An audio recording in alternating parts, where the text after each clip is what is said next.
we'll start off with the other McDowell, Sean McDowell, who's joining me on the line now.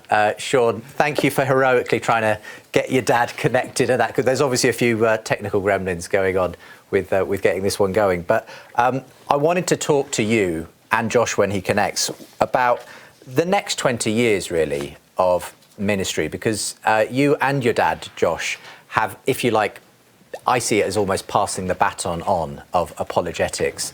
And you're someone, I think, who, it's fair to say, you know, had a moment in your life, I guess in your late teens, where you weren't sure whether this was the path you were going to go down, whether Christianity. Do you want to just relate that story again and what your dad said, you know, in that moment when you were reconsidering everything? Sure, very quickly. He said he's standing by and is connected with your team. So I sent him a text saying, something's happening, get in. So they're working on it. Thank you.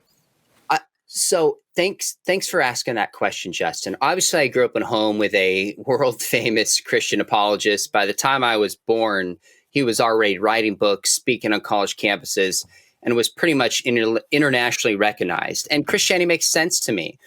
I probably thought, and it's fun to look back, that if somebody wasn't a Christian, they just hadn't read Evidence That Demands Verdict or More Than a Carpenter. Like, how hard is it? That's probably what I would have thought. But all of a sudden, I'm 19, maybe 20 years old, sophomore in college, and this is mid-90s when the internet really started taking off, and you could look on blogs, although it was pre-Google. And the secular web began largely responding chapter by chapter to Evidence Demands a Verdict, historians, doctors, lawyers. And I remember reading that for the first time, felt this angst in my gut, like, holy cow, there's really smart people who see the world differently. I know my parents mean well, but what if they're wrong? And that was both an existential crisis, and I don't want to overstate it, but I felt it, and an intellectual one. And I went to my dad and specifically was like, Dad, I want to know what's true. I'm just not sure that I am convinced Christianity is true. And his response was basically to say, son, I think that's great. In other words, he said, you can't just believe something because I've told you. You got to find out what's true. Then he gave me a couple pieces of advice. He said, don't reject what you've learned growing up just out of spite. Only reject it if you think it's false. And you know your mom and I will love you no matter what. And that was just a pivotal, freeing time for me that said, seeking truth is primary. And my relationships with my parents are secure. That helped emotionally and was just a key part of my journey. Thank you for sharing that again with us. I think you did kind of grow up, in a sense, in quite a fortunate position of having a Josh McDowell for a dad. I'm sure it came with its challenges as well. But in a sense, you were given that ability to think through things, to ask questions as well, because he was the kind of dad who let you do that, obviously. I mean, do you find that your experience is not that common, though, in the wider church? Would you say that we've still got a long way to go when it comes to kids being raised in environments where they can ask those kinds of questions and where they can find the right kind of answers as well? Yeah, sadly, I don't think it's the norm on a couple levels. One is my dad is just very secure and confident in who he is before the Lord and really taught me how to think. It surprises a lot of people, but my dad didn't sit me down when I was younger and go, son, here's 3 proofs for the empty tomb. Here's 5 reasons God allows evil. Although I heard those talks, it was much more, he would share stuff he was learning. But he would ask questions, and he'd always say, have you read the other side? And sometimes he'd sit there and he'd push back and go, if I was a skeptic, here's what I would say. What do you think? So he really taught me to care about multiple sides of an issue and how to think. That's one big thing. But the other thing is he wasn't threatened by the questions. Over and over again, data shows, and this comes from like Chap Clark and Kara Powell and the research on sticky faith, that it's not doubts that typically hijacks a kid's faith. It's unexpressed doubts, because there can be fear in expressing them, what can happen to somebody relationally. And what my dad did is not only was he not afraid of doubts, he invited it and he welcomed it. And I don't think as a whole, although sometimes this does happen, I hear stories of people who experience this, whenever I talk to people who've deconstructed their faith and they've left, it's always like doubts were not welcome. I was told just to believe. We as a church need to do a much better job of doing that. And the reason is Christianity is actually true and we actually have the answers. So we shouldn't be intimidated or threatened by these questions. We should be inviting them. Well, it's my great pleasure to say that your dad is now joining us. Josh is here by the wonders of modern technology. He's in the room. He's connected. Hi, Josh. How you doing? I am doing incredible. Where you been? I've been waiting for you. Well, we managed to sort out whatever it was, but I'm so pleased you're able to join us for this conversation because I've been looking forward to this as a kind of a father-son. That's unbelievable. Very good, very good. I'm the father. I was going to ask, I wasn't sure which way round it was, but I love your shirt as well. That is one of the most colourful shirts yet. I think you win the dressing contest already for Unbelievable the Conqueror. Well, when you have a bland personality, you got to dress loud. That I do not believe for a second that you have a bland personality. Okay, I can see that he's already causing mischief, Sean. Is he always like this? Is this the way your dad is generally? Oh. You see what I have to live with? It's brilliant. Look, Josh, when would you say your ministry in apologetics began? And just how different is what Sean is doing now and the questions he's facing to what you started out with when you began in your apologetics ministry? There's probably two things different. I started out when I set out to write evidence that demands a verdict against Christianity. My apologetics started when I wanted to refute it all. And I would say the two things that have changed, it's gone from cognitive apologetics to relational apologetics. And that place, maybe 15 years ago, you could see that shift, maybe a little longer. Second, it's gone younger. Because of the internet and the age that kids are together and what they're viewing, they're getting exposed to questions and doubts about faith that most kids younger never had before. And this is why, adding to what Sean was just sharing, parents have got to, especially fathers, have got to start listening to their children younger and younger and speaking to them with more answers about truth and apologetics. Every kid is being exposed to things that you and I were never exposed to when we were young. And so it's gotten relational and it's gotten younger and younger and younger. Yeah, that's a really interesting perspective. I mean, Sean, coming to you, what are some of the best examples today then of the way that younger and younger people are being reached with apologetics? Because in a sense, there is, I get a feeling that a lot of apologists are still working on a probably 20, even 30-year-old kind of format of read a book, attend a lecture, and that's the way you're going to get your information. But that's just not the way that a lot of people are accessing things these days, is it? I'm going to give you the answer here because I want to set this up of the exact answer I would give if I was asked this question anywhere. With that said, about a year ago, my son, who's 16, same age as your son, Justin, he said, "Dad, if you want to reach my generation, you need to get on TikTok." My first thought was, I can play basketball, but I cannot dance. And then I started to realize this is one of the #1 apps where kids are spending their time. So I have developed a way of reaching young people through TikTok. And frankly, Justin, I think you are one of the best who does this creatively. So what we have to do with this generation is find out where are they, how are they spending their time, and enter into that space. There's Muslims using TikTok. There's progressive Christians using TikTok. There's Mormons using it, trying to reach our kids. Now, I understand the concerns about that app, but for me, that's where kids are at, and I want to reach them. So that is just an example. I also do stuff on Instagram. I've been developing my YouTube channel. I know you do as well. But it's a matter of finding where are kids at, what questions are they asking, and let's go out and meet them where they are. Now, that can look different for different people. Sometimes that means going on a campus and coaching and being involved in students. Sometimes that means starting a Bible club. There's a lot of different ways to do that. But the thinking is, let's find where they're spending their time, enter that space creatively, and try to make a difference. Yeah, it's so interesting to hear you say that, because in my personal experience, I run a personal kind of channel on TikTok where I do some arguments for God.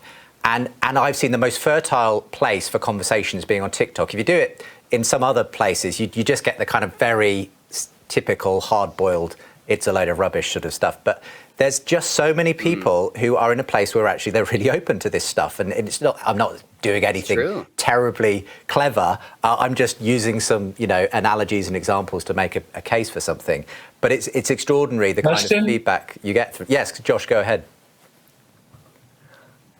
In my conversations the last 8-10 years, used to be the only question you had to answer is, how do you know it's true? Now it's not good enough to just answer that. You've got to answer the question, how do you know it's relevant? Mm-hmm. And so we've gone from how do you know it's true to how do you know it's even relevant in your life?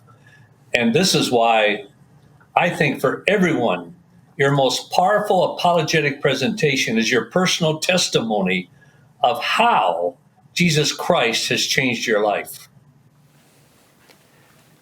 I'd love to ask you a bit more about that for yourself, because one of the questions that's come in from, it's an anonymous attendee actually, but they say, Josh, I was in Jamaica about 10 years ago when you shared on stage in Montego Bay about your testimony of forgiving the family friend who hurt you so deeply as a child. It was a powerful evening I've never forgot.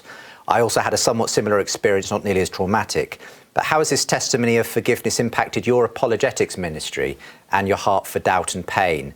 Maybe could you won't have long to tell it, but just in a nutshell, tell your story, Josh, and how you've used that to reach other people. Well, starting very early in my life, around 6-7 years old, there was a man who lived in our home who was hired as a cook and a housekeeper so my mother could work the fields and all. And he sexually abused me for years. And when I got strong enough, I confronted him and threatened to kill him if he ever touched me again. And then I realized I needed to forgive him.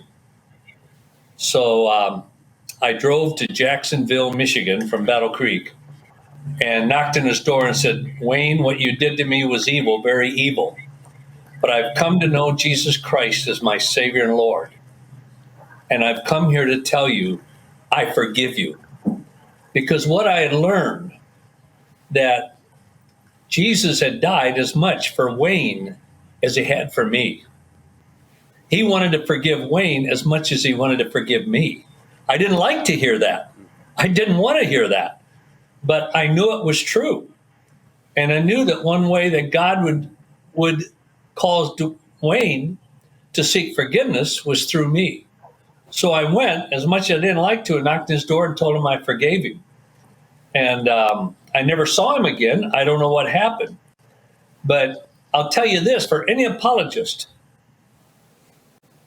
if you have any unforgiveness in your life, it'll dull your courage of sharing Christ with others, because he has not met every need in your life. And so I believe one of the keys to being a very effective apologist is no unconfessed sin in your life, with a clear conscience, where you can look at somebody else in the eye and say, God sent his son to die for you, and no matter what you've done, he can forgive you. That's a tremendous apologetic. Apologetics is setting forth positive reasons why you believe. Well, one reason is that God is capable of forgiving and cleansing your conscience.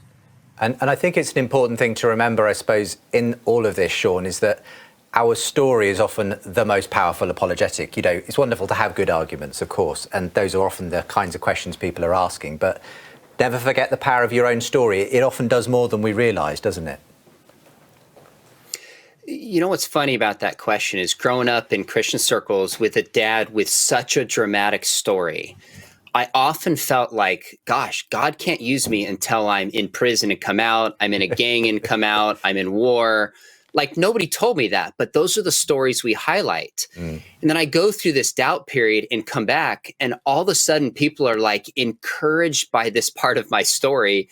And I'm thinking how fascinating it is that we all have a different story and experience that can help people wherever they are, because none of us go through this alone. There's always people that can relate. So I tell that story knowing that there's people deconstructing their faith, knowing that there's help. There's parents whose kids are questioning their faith and they're desperate, and just saying God can bring us God can use us no matter what background we have. So truth with story is what Jesus did. It's what Paul did. It's what C.S. Lewis did. And I think it's a way to do effective apologetics today as well. Now, I wanted to have you both here sort of as two people who have had a long time in apologetics, and it's kind of a bit of an inside baseball, kind of conversation, this talking about the nature of how we defend faith and so on. But one of the big stories in apologetics over the last year has been the implosion of Arzim on the back of the awful, what was revealed that Ravi Zacharias had been doing, the sexual abuse that had been taking place. This hit so many people like a ton of bricks because here was, on the face of it, one of our most successful, renowned, revered apologists, and yet not long after his death, suddenly everything seemed to fall apart because of what was uncovered. I'm sure you have both met him and worked alongside his ministry in various ways. Josh, what, first of all, was your reaction to all of this? And I know you've talked about this together as well on your own YouTube channel, and I do encourage people to go there for a longer dive on that. But what's been your own reaction to all of that's happened on that front?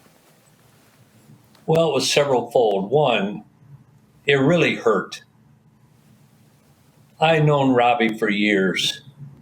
And if anyone would have said to me, who is the last person this would ever happen to? I would have said, Ravi Zacharias and myself. And it hurt. Second, I realized it can happen to anyone. Believers, born again, it can happen. Third, I realized that you need to build in to your life precautions, safety factors.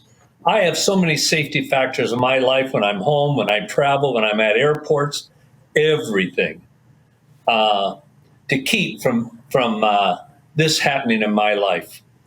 And it's caused me to have a greater compassion for those who, you might use the term, fall morally. But it also shows me God can redeem. But it also showed me, Justin, you don't live in isolation. Somebody said, well, it's my life. It's no interest of other people and everything else. And I would say, yes, it is. When this happened to Robbie, it affected people all over the world. We don't live on an island. And I say to people in leadership, in Christian ministry, they'll say, oh, it's so tough and everything. I said, look, if you can't take the heat, get out of the light. The world, the church will run just as well without you as it does with you. So if you can't take the heat, get out of the light. But every one of us needs to look at our own life. And I think one of the keys is relationships. You can't have many friends. I have maybe 3 or 4, maybe at the most 5 friends. It takes time to develop friendships. I have thousands of acquaintances, very close acquaintances, but not friends. And I have several friends that know me so well that if I lied to them about my moral life, they would know it. and they would expose it. And I got to tell you, that causes me to go, I thank God for these people. Yeah, yeah. Sean, I know that you've also spoken on your blog and on your channel about your reaction to the whole thing. Maybe what are the lessons that you're taking forward now? Because I think a lot of us seeing what happened are aware of just how fragile we all are, and that we can build a great ministry, but it can be taken away because of our human weakness. And in a sense, it's reminded us all of how important it is to build things on the solid rock. And what are some of the lessons going forward, 20 years from now, if we don't want to see ministry shipwrecked in the way that our Zim sadly has been? What are some of the lessons we can take with us?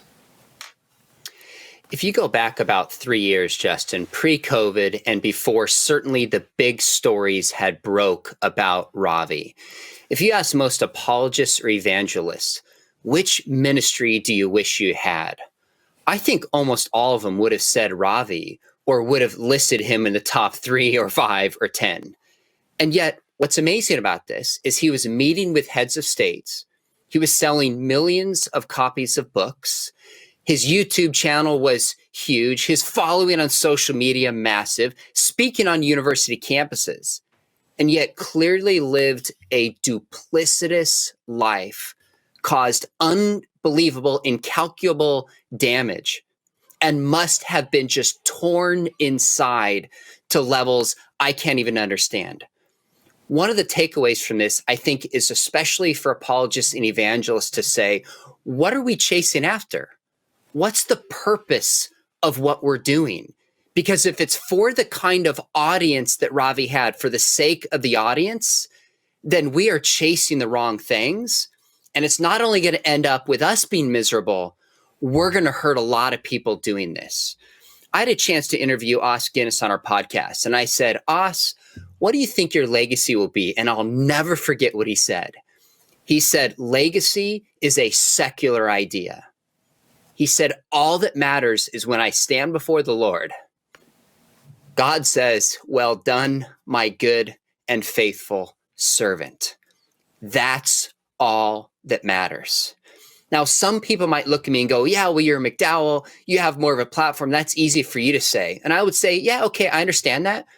But when your dad has sold 150 books, he's world famous and spoken to more people live than anybody in world history, one of the big freeing things for me was to just say, what opportunities has God given me? What skills has God given me? And how do I just use that for the kingdom, big or small? That's it. That is such a freeing idea for me. So when people want to compare me to my dad, I just say, my dad's unique. He's awesome. I'm not trying to be my dad. I just want to be the person God has called me to be and use this opportunity well. So one small thing I try to do is I try to be a team player with the platform God has given me to other people who maybe don't have that platform. So on my YouTube channel, I'm consistently bringing other people on and promoting and pushing their stuff.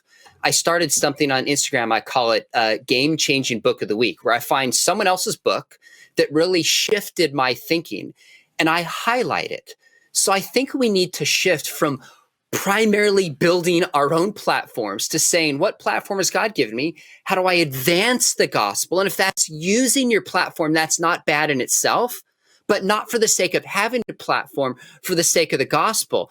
And how do we lock arms together in teamwork to make a more exponential difference? I think if we approach it that way, that's one thing we can do to avoid some of the mistakes that were made in the case of Ravi. I'd agree. It's got to be a collaborative effort, hasn't it? And we've got to keep all of us together, keep each other accountable, and so on.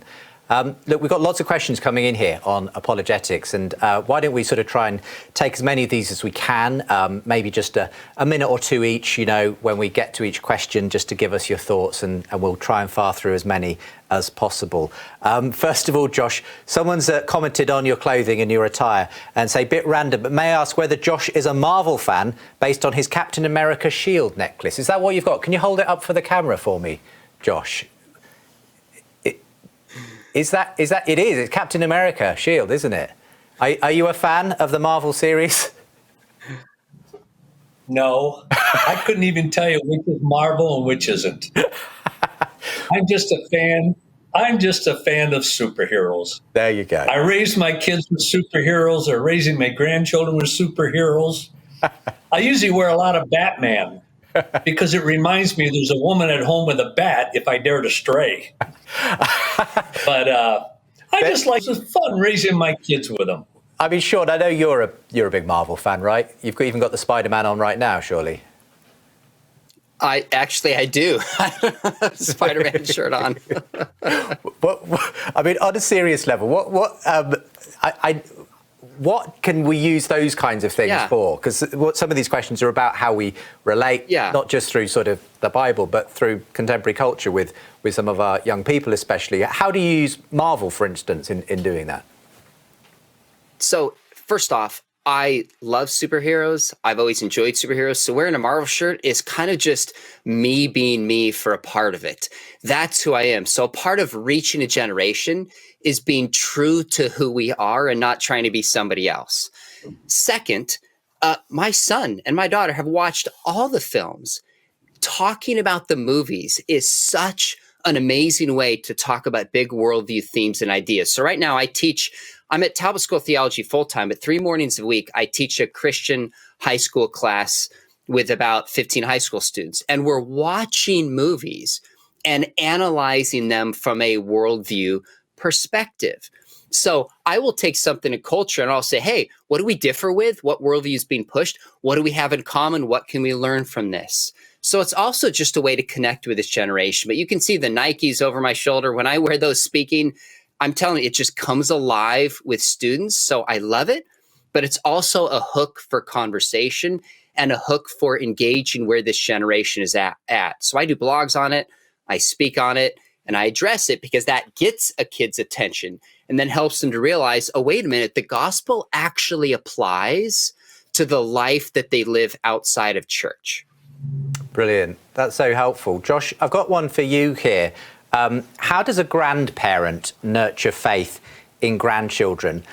Specifically, and this won't be a situation you're in, but when their parents, or more particularly sons and daughters, are not themselves open. So maybe a set of grandparents who have faith, they want to see their grandchildren raised in that faith. But if you like, the generation in between doesn't share that faith. Any thoughts or ideas on that one, Josh? Yeah, I see that too often. You should be thinking about that, and people should be asking questions about that before you ever get married and when you get married. Thinking about raising your own children. We raise our children to raise our grandchildren.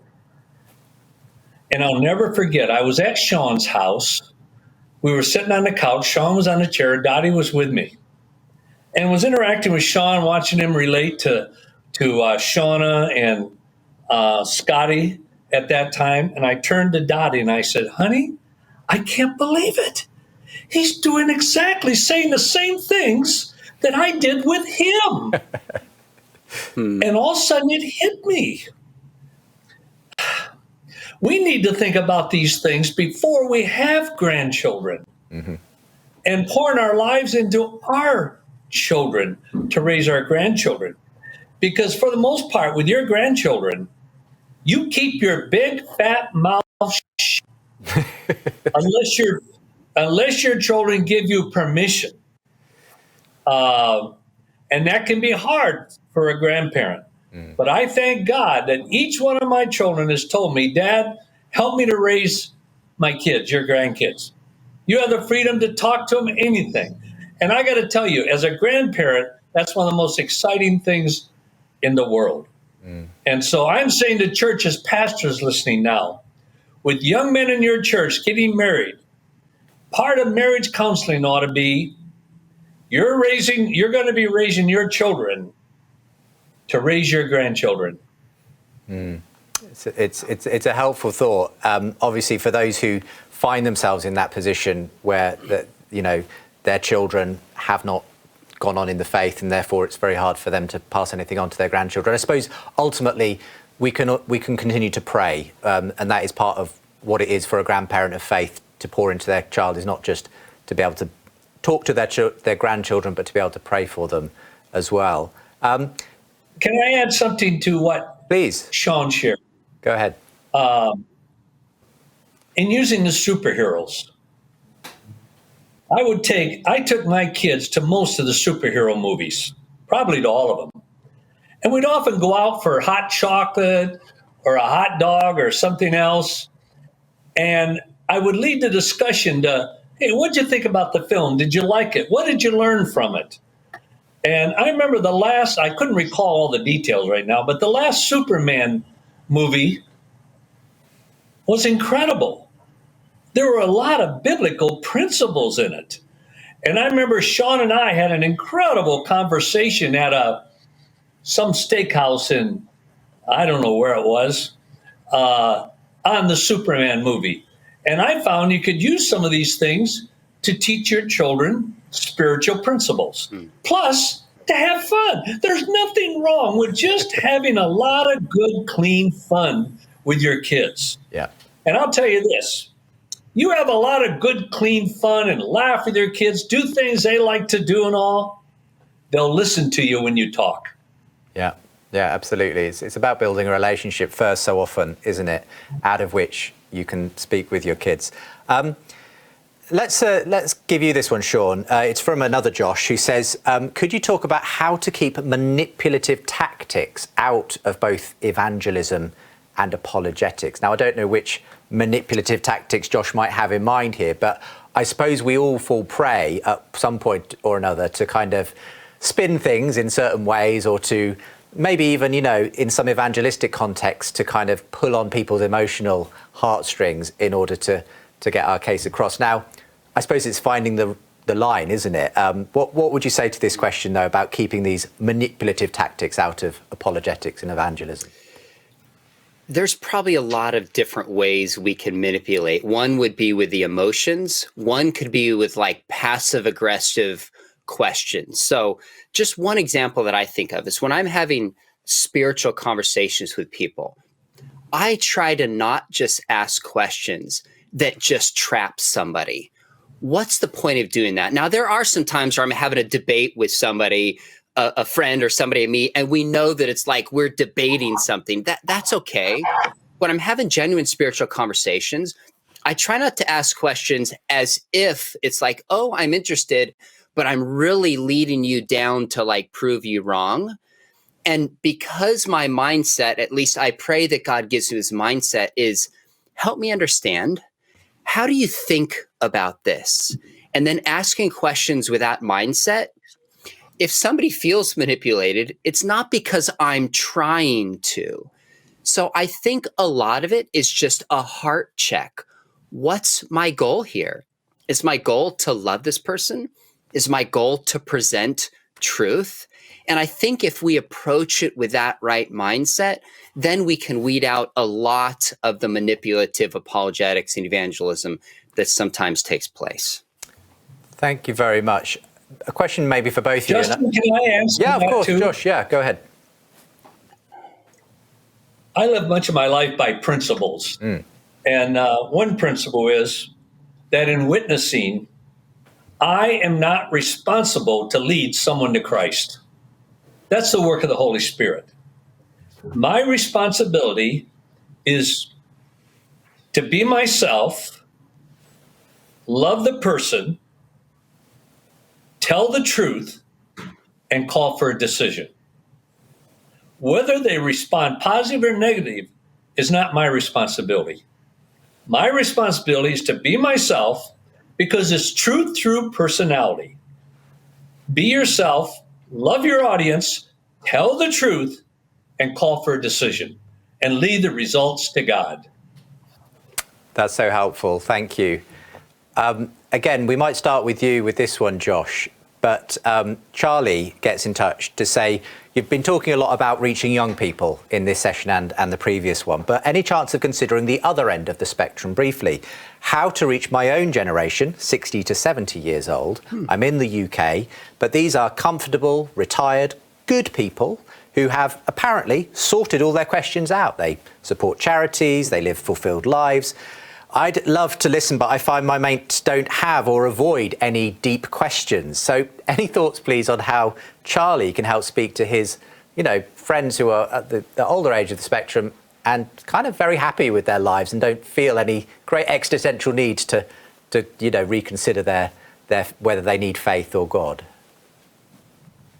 Charlie, you have ability to ask a good question.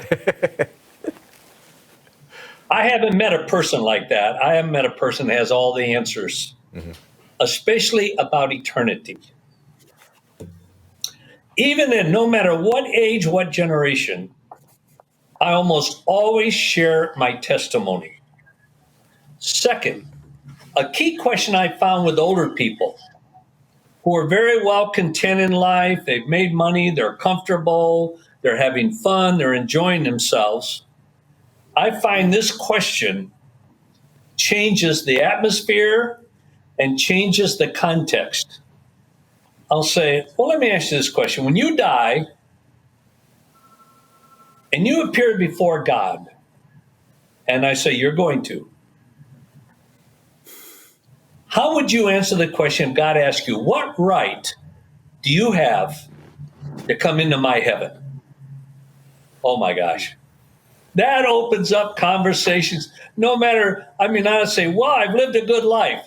And that gives me an opportunity, very gracious, to share how that doesn't satisfy the holy, just, righteous nature of God. And so I will ask, especially older people, that question. When you appear before God and He asks the question, what right do you have to enter my heaven? How would you answer that? And I was with a very famous person in Canada, a big football star, quarterback, known by everyone and everything. And his father was an outstanding believer, but his son was anything but it.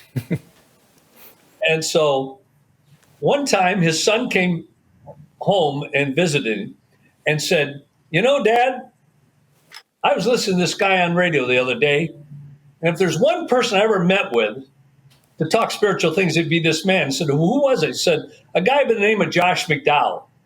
So his father immediately got on the phone with me and arranged an appointment and flew me to Canada. And I was meeting with him, and I took him to a real nice restaurant and even picked up the bill. And we sat there. I shared my testimony. He talked. And I shared this question with him. And then this is the only time I really done something like this. I really laid it out what hell was like. I described hell with detail. I think I scared the living daylights out of him. And I got up, picked up the check, leaned over, and I said to him, it's your choice. Whether you go to hell or go to heaven. Make the right choice. And I turned around and walked out.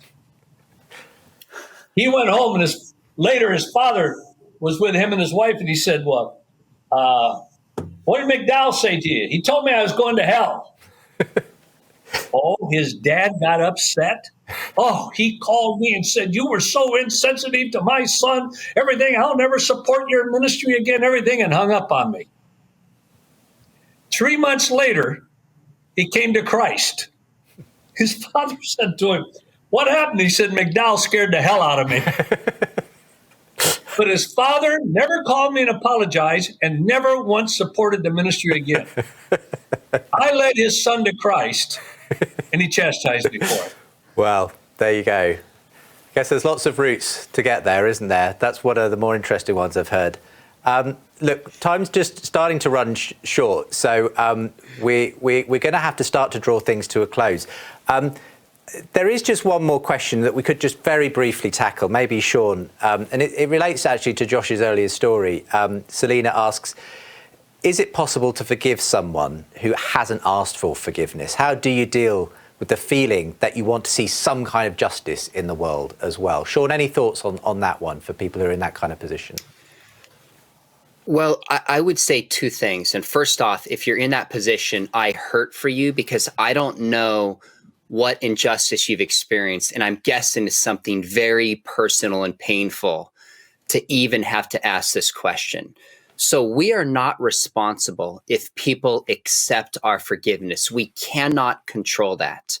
But we are responsible to be willing to offer it to others. And I think that's one reason why Scripture says to pray for our enemies, not just for them, but it's for our hearts. So we wouldn't live with bitterness, we wouldn't live with resentment, and we are able to live in a posture of outward love and forgiveness towards others because of what God has done for us. When I look at the injustice in the world and evils that I've spoken, I consistently go back to reading the scriptures. People like David amidst the evil around him and is like, I'm going to trust God and know that God is sovereign and justice someday will be met. So again, the two things are having a willing heart to forgive others as Christ has forgiven us. And then when we find ourselves getting angry, what I do with myself is I say, you know what? Someday we're going to look back and we're going to know that all wrongs have been and justice has been done. That's what faith is. It's trusting God in the present when things aren't as we want them to be, but we know that someday they will. The last thing I would say is if you're asking this question, there's a lot of hurt that's in your life, please share that with somebody. Sometimes it's when we talk it out with others and express that hurt and that brokenness that we're able to start experiencing that personal healing. Sean and Josh, thank you so much for joining me at the conference. Did I have a second to add to that? I'm going to give you 30 seconds then, Josh, because we need to go to our break soon. Okay. Yes, go I've ahead. never heard my son give an answer that wasn't profound. The secular way, the non-believing way, is to forgive those who ask forgiveness. The supernatural way, the believing way, is forgive those whether they ask or not. God doesn't say forgive if they ask you for forgiveness. It says forgive. The Christian life is a supernatural life, not a natural life. And it's one we can only do because of Christ's own 28 example seconds. of that. Yeah, thank you so much. Okay. Thank you so much, Sean and Josh, for being with us on today's conference. Do go and check out Sean and Josh's resources. There's links from the speaker page from the conference website where you can find out more about them. But do look out for Sean. He's been a regular guest on the show. And Josh, believe it or not, was one of my very first guests on Unbelievable about 15 years ago. But maybe you could still remember it all that far back.